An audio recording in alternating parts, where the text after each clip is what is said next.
You're listening to the NABS Now podcast, brought to you by the National Association of Blind Students, a proud division of the National Federation of the Blind.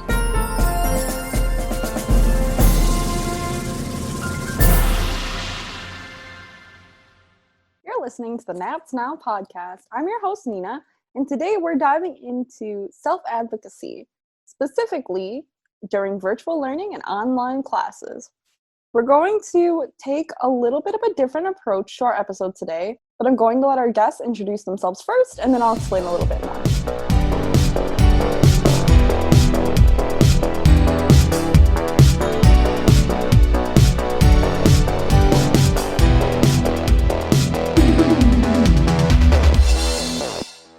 Hi, everybody. My name is Lina, and I am from Minnesota, and I am on the NABS Legislative and Self-Advocacy leadership team, and I'm very excited to be here. This is Elizabeth. I am honored to be on the NABS Legislative and Self-Advocacy leadership team as well. I'm a little bit farther east than Lina is, right down south where I was originally where I'm from in Iowa, but I am now a South Carolina transplant. So hopefully we'll give you some diverse perspectives to match our geographic differences.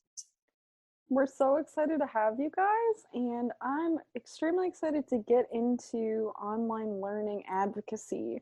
So usually for people who listen to us a lot, we do a lot with panels and roundtables, but today we kind of had a different sort of idea. So we plan to kind of quiz, if you will, and it involves multiple choice or true or false questions. And we're going to read the questions aloud, and then Lina and Elizabeth are going to take turns answering them. And if you're listening along, feel free to test your knowledge and see how many you get right. And we'd love to hear from you afterwards, how well you scored. Yay, so we're super excited. For the sake of simplicity, you guys are just going to alternate, if that's all right. That's cool with me. Perfect. Okay, Lina, I think you're going to start. So I'm going to read the first question. This is a true or false question. So challenge me. I'll try. Probably not with this one. We'll see. Okay. Blind students should simply avoid online classes at all costs. They're not accessible, and therefore they should not be used as an alternative to in-person classes. Ooh, well, I definitely think this one's false. Just like our sighted peers, we have our preferences with learning and with how flexible our schedules are, and sometimes online classes are the better option for us. And if we run into things that aren't accessible or that might pose a challenge in some other way, we definitely have ways of advocating for ourselves. I completely agree, and we are going to offer some tips as we continue on through the episode about how you can make the most of online classes. I know a lot of us, me included, not going to lie, really prefer in-person classes, but sometimes other things kind of dictate that choice. And Exactly. Like some classes aren't even offered in person right now, so kind of got to deal with what you have at your disposal. Mm-hmm. Okay, we have another true or false question for you, Elizabeth. So the information presented here on this episode only applies to college students, not those in high school. That is 100% false, Nina. Just like everything we do in the National Association of Blind Students, while a lot of our content seems to be geared towards those of us who are in college or grad school, things of that nature, we are always looking to educate our high school friends as well. The one thing I would encourage you guys to keep in mind when you're listening is that a couple of our terms might be interchangeable, right? So like when we talk about things like a Disability Student Services Office, that might be translated to IEP or IEP 504 accommodation. So definitely pay close attention. You're going to learn something new, but it might just sound a little different. And ideally, this is a lesson that's going to stick with you now and then all the way into the future for whatever your education needs are 5 years from now too. That's a great point. It actually leads into our next question for Lina. So just a quick note, this one does apply to college students only. What titles of the Americans with Disabilities Act applies to online classes? So Title II only is choice A, choice B is Title III only, choice C is Titles II and III, and choice D is the ADA does not apply to online classes, it only applies to in-person education. I'm going to say C. Online classes fall under sections 2 and 3 just as higher ed classes do, in person as well. Yeah, perfect. So the ADA, Titles 2 and 3 are what applies to your right to education. And just like Lina said, it actually applies for online or in-person classes. So any right given to you by the ADA is, for in-person classes, definitely applies to your online courses too. So keep that in mind as we go through the next questions. There's going to be some scenarios coming up that are going to ask you about your rights in a given situation. So, Elizabeth, true or false, your accommodations in in-person classes do not apply to online classes? That is a big fat false. That was so accusatory. Right, though. I'll take your accommodations. That was not me. Good, I'm glad, because I'm a little fiery when you start to get in the way of my accommodations. That was a big fat false. Yes. So as the pandemic has recently shown us, Nina, whether we're taking classes from our parents' basements, our own apartments, or an on-campus environment, we still have every right to the accommodations that we advocate for at the beginning of the semester. So for me, when I was in school, my disability services office had us fill out what they called the blue form. It was blue, surprise, surprise. And this blue form listed all of our classes, all of our professors, and it was kind of like a checklist of accommodations. So I had things like extended time on exams, or if I needed it, note-taking, or things of that nature, accessible books. And I got to have each of my professors sign off on these accommodations. So really great opportunity to advocate at the beginning of the semester to let professors know, hey, this is what I need. Hey, this is what I don't need. If you're going to call on me in class, say my name so I know you're talking to me, which was actually probably the only easy thing to translate over to the Zoom environment once I figured out how to raise my hand with Alt-Y, of course. But all of my professors had to follow those same accommodations in the online space. And I was really lucky because a lot of my professors went above and beyond, reached out even before they knew kind of what their classes were going to look like in the pandemic. And they would say, hey, if we do a discussion thread on Blackboard, is that accessible to you? What does that look like? So having a lot of those open conversations is really important. But the short answer is absolutely those accommodations translate over. It's just necessary additional advocacy every once in a while. Yeah, I really like that blue form idea because personally for my school, we get disability letters sent out, but they are not very specific as to what some of the accommodations are. It kind of says, hey, yeah, you have a student in your class. It obviously doesn't list disability because of privacy laws, but it doesn't really list accommodations either. So I've definitely had to advocate, and I really like the blue form. Should tell my disability service office about that. Okay, so Lina, you have one of our first scenario questions. All right. So he gets all the fun questions. Oh, don't worry, We your can turn switch is it coming. around. Oh, no, I'll wait patiently in the corner. It's fine. Okay. The start of your semester is several days away. When double checking your course schedule, you realize a required class for your major was moved online unexpectedly. What should you do? Yeah, I've been there, done that. Same. Or I didn't, in the case of this semester, I didn't even know it was online until the day of class, but we won't. Oh, no. So here are some choices for some reactions. So A, nothing, the online class shouldn't present any challenges different from the in-person environment. B, contact the professor immediately to express any concerns and set up a time to meet if necessary. C, contact the Disability Services Office to express any concerns about proper accommodations in that environment. Or D, immediately drop the class. Oh man. All right. Well, I wish it was A. I so wish it was A. It would be nice to just kind of go into it like, hey, cool, I'm here. It's happening. I'll just, no. Right? But it's not A. In fact, it's actually both B and C.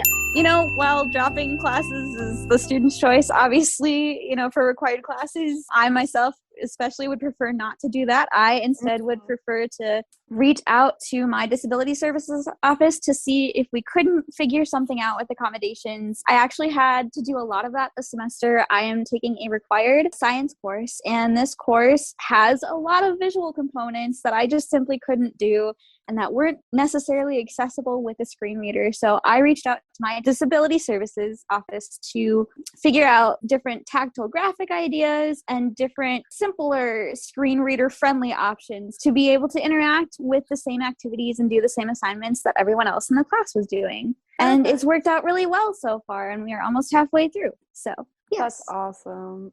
Okay, Elizabeth, you have a scenario question too. So, you ready? I hope so. It's finally your turn.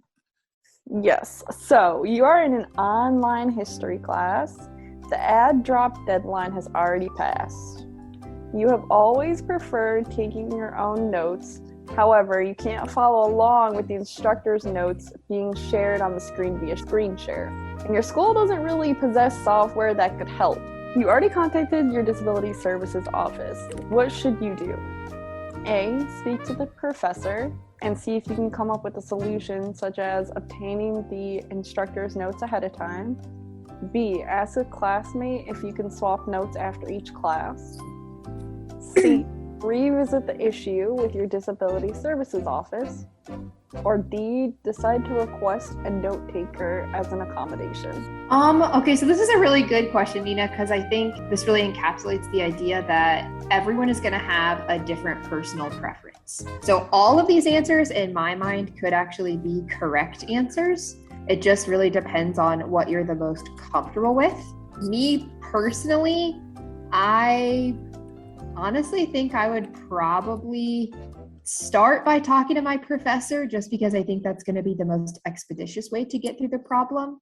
I am very particular about the way that I take notes, so I would be kind of afraid that someone else's notes might not be up to par with mine, or mine might not be up to par with theirs. And again, returning to the disability services office to have this conversation is also not a bad idea. But I think the really important thing to point out here is that in the long run, the only thing that matters is that you get ahead of the problem, right? Like, you don't want this stress to build up. Yes, you don't proactive. want to, exactly. You want to be as proactive as possible. You don't want to fall behind. It's always better as a student advocating for yourself or encouraging someone to advocate for themselves. Proactivity is better than reactivity. You never want to feel like you're on the defensive. I know very little about sports, but I always prefer to be on the offensive than the defensive. It's a good lesson to know if you're going to know anything about sports. Absolutely. And that was your lesson on sports ball from Elizabeth Rouse. It's true. The Super Bowl Look, was, we're covering recent everything, enough. guys. We are flexible on the NABS Now. Right? Okay, Lina, you have a true or false question. So this one Cool. applies to K-12 students specifically. So it says, true or false, your IEP, 504 plan, or other accommodations still hold true for virtual learning? That is in fact true. Your IEP, everything that you have in terms of accommodations, 504 plans still apply to you virtually. I think really interestingly too, Ms. Nina, to add to that, when the COVID pandemic hit, this was a big question. We didn't know, right? Like, there were things taking place that maybe shouldn't have been happening. Students were sent home, and it actually looked like for a very brief period of time that some amendments were going to be made to pieces of law that would not advocate for these accommodations for students at home. And it was actually scary. It was really scary time. But it was a really powerful time in NABS. We actually got to put together a task force. And if I'm not mistaken, Nina, you were on that, right? I was actually in training at the Louisiana Center for the Blind at the time. Yeah, so and it was I remember it was a huge task force of all these students like rallying and basically blowing up like Congress's phone and emails. It's true. It was a really awesome way to get Washington Seminar year round. Yeah, it was. Yeah, because it was in the spring. We were like, you cannot take K-12 accommodations, and they didn't. So that just is a true testament to some of our high school friends listening, right? It's LSAC efforts, it's initiatives, but it's one for all and all for one. We're not going to leave any of our high school friends behind. Either. It was like, we found out real close. Yes. It was stressful, but yeah, no, that was a really good memory. I'm glad you brought that up. That was definitely advocacy in action. Absolutely. It was. Okay, so our next question is true or false. You should not use any visual assistants to line up your camera for Zoom classes or presentations. This also applies to any video software, not just Zoom. This is definitely, again, false, Miss Nina. Giving me all these accusatory questions. I know you like to play lawyer, it's fine. I am a huge believer in there are a lot of ways, right, to do things independently. And I can usually get a general gist of having my camera in focus, but I also have fallen victim to on a couple of occasions maybe cutting off the top of my head or the bottom of my chin, or maybe someone just really wants to stare at my ceiling today. You know, I don't really know. Interesting But ceiling. That's okay. Yeah. Depending on the situation, I am a definite believer in the fact that there's no shame in asking for help, right? And that could be, you know, there's a phrase that is, if you teach someone how to do a skill, this is my paraphrase, if you teach someone how to do a skill, they're going to go a lot further in life than if you just have them, you know, do that skill for you and you never learn You how to mean do the it yourself. fish quote? If you catch a man a fish, feed him for a day. If you teach a man a fish, feed him for his life. Perfect. Thank you. Okay. Lina, you have a true or false, also known as accusatory question. Okay. You should disclose your blindness to your peers in online classes, especially in the case of group projects. Dreaded group projects. Yes, definitely dreaded group projects. For me, this is actually neither. I know that personally in my online classes, I have not disclosed my blindness until I've written some sort of discussion post about it or something. It honestly hasn't come out. Yeah, there have been some classes where we've had to, talk about different times in our lives where we felt challenged, or different times in our lives where something significant happened, and that's really the only time it's come out. Otherwise, I just simply don't see the need to disclose my blindness, but obviously other students have other preferences, so it would be up to you. That's super true. So I'm in an asynchronous class this semester, and for anyone who's not familiar with that, that means that you actually very rarely, if ever, meet for lecture or scheduled class time. You just have due dates throughout the week, and you have assignments to turn in virtually. And so unless people have had classes with me before and see me on our discussion threads, they probably don't know that I'm blind. And in this case, I don't really feel the need to disclose, only because it doesn't have any effect on my coursework. Mm-hmm. However, if maybe we had a group project or we're doing something with graphics or something that might need accommodations or a little extra help from a classmate, I would probably think about disclosing. But it truly does, like you said, depend on the situation and also the person's comfort level. Absolutely. Okay, Elizabeth. Nina. True or false? So, this one's kind of obvious, but we gotta throw it out there. True or false? The NABS Facebook group, NABS soundboard calls, and NABS email listserv are all great resources to learn from other students about what they have done or are doing while taking online classes. Without a doubt, Nina, this is absolutely true. We definitely do not create all of these avenues for learning from each other for our health. We are all about empowering our students to educate each other. I know every time I've hopped on a NABS soundboard call or every time I catch up on the listserv thread, I learn something new. And I graduated from my undergrad program in May of 2020. So just because you finish whatever you're studying does not mean you know everything. Hate to break it to y'all. But the other thing that I will tell you, this is my B to my previous A, there's no shame in asking for more information, right? Like none of us can be experts on everything. And we in NABS are always here to lift each other up, to point each other in the direction of the right answer. And in that same vein of thought, you can actually visit, shameless plug for nabslink.org. That was my next question. I got you. nabslink.org. And there's actually a couple of learning toolkits available on our website that you can utilize to kind of bring up that level of knowledge in whatever realm you need to focus on. And on that same note, I think just to kind of put this out there, I know that lots of people will assume this, but we always want it to be the truth. And Lina can back me up on this one.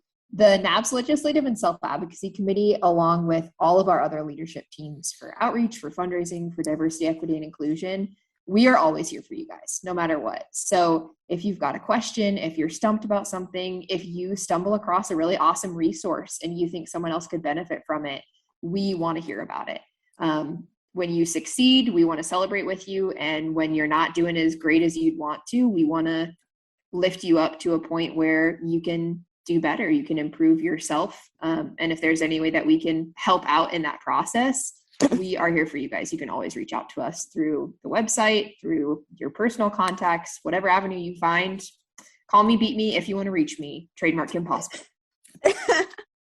Love the reference. Also, Yes. And just to add to that too, Nina, you are always, and everyone on this podcast team, on the NABS community listserv on Facebook, y'all are always welcome to hop on a NABS Legislative and Self-Advocacy Committee call with us. You're also more than welcome to check out the committee descriptions for LSAC, as well as our fundraising outreach and diversity, equity, and inclusion teams on our website. Wherever we can help, we want to help, and wherever we can empower you guys to become leaders too, we want to do that as well. thank you to our special guests, Elizabeth Rouse and Lina Howard. It was definitely a pleasure collaborating with the Legislative and Self-Advocacy Committee on this episode. Feel free to browse the rest of our episodes and let us know what you thought, and we'll be back with you guys next month.